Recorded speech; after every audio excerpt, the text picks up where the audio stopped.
There's two really interesting things that you brought up. The first one is the second point, which is therefore people use the word governance and they throw it around and they go, right, we must have good governance, and it has this big G at the start of it, governance, and it's this impactful thing. But actually, therefore, with what you're describing, are you suggesting that this is now governance with a small g, it's having a framework and an organisational structure that is replicable, so best practice can come into every nation regardless of size? But the first thing what we do is we take a mirror and put it in front of them. So that's what you do. We have you enter your data and there's a dashboard that tells you you're here, there and there. And you have to improve here, here, here and here. And then out of that analysis or that, let's say, the diagnosis, we then go to strategies and actions tailor-made for that country. We work with them. We go them, first of all, we engage with the ministries and the Olympic committees without asking. We are not here to ask for money or for infrastructure. We're just here to understand your national sports strategy so we can adapt our strategy to the higher purpose of your country, right? Yes, it's kind of that the old sales adage of try and sell me a pen, and the first thing you find out why do you need a pen? So trying to adjust the framework of thought. You're not just going, give me some money. You're going, this is who we are. This is the framework that exists. Tell me what is your goal. Correct. Why? And then I will come back in 6 months and tell you how this federation blends into your goal. Yeah, and as we blend, as we try and bring everything together, and just as an apology if the background noise is being picked up on the cameras, because our brilliant sports presentation team have just turned on all of the sound systems in the stadium. So if we go through all of those different component parts, the second thing you mentioned was the hockey ID. Yeah. So the intellectual disability hockey, 2013 first championships, we're well into the cycle of it. Vital that we encompass, sorry, that's my value set. Is it vital that we encompass all of the elements in our hockey community, intellectual disability, the potential for physical disability, to make sure everybody's involved?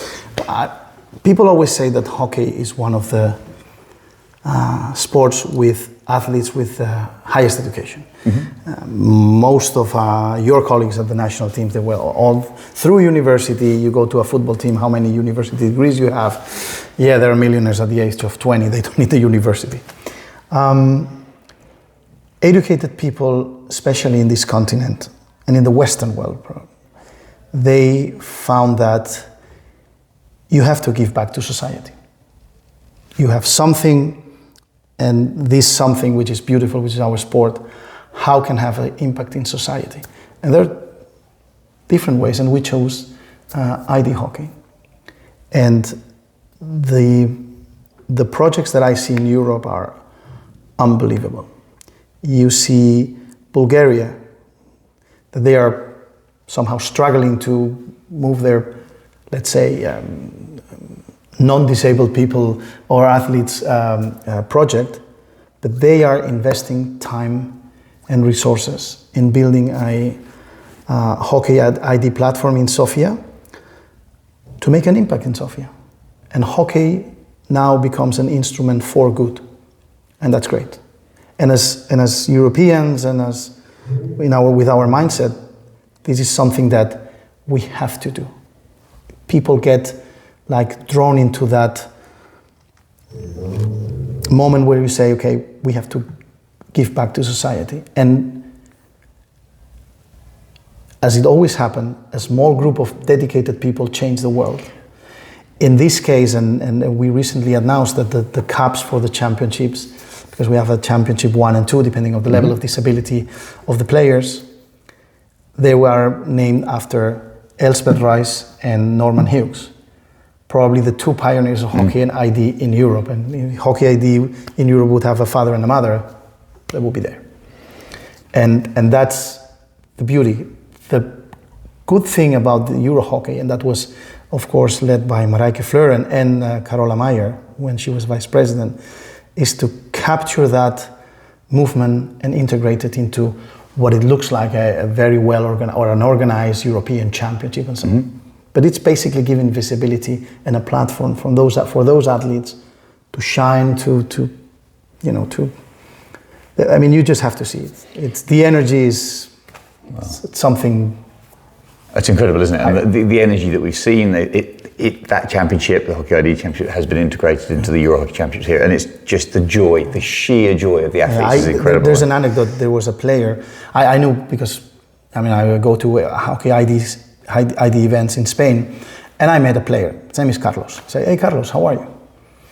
It was in the opening ceremony, so they would not play hockey on the next day. And he was like a little bit uneasy. I said, what's happening? Yeah, I came here to play hockey, not to do this.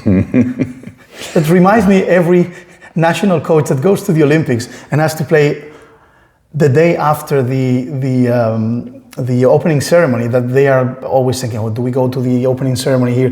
The players 4 hours, yeah, but... And he was like, I came here to play hockey, not to do this thing with a marching band and speeches and so on. No. Well, that's going to be a conversation in LA, isn't it? Because the hockey program starts before the opening ceremony for LA. It's 2 days before, so it's going to be an interesting conversation. Yeah, but in hockey, there's always 2 teams that never go to the opening ceremony because they play 10 a.m. next day. Exactly. Well, let's move on.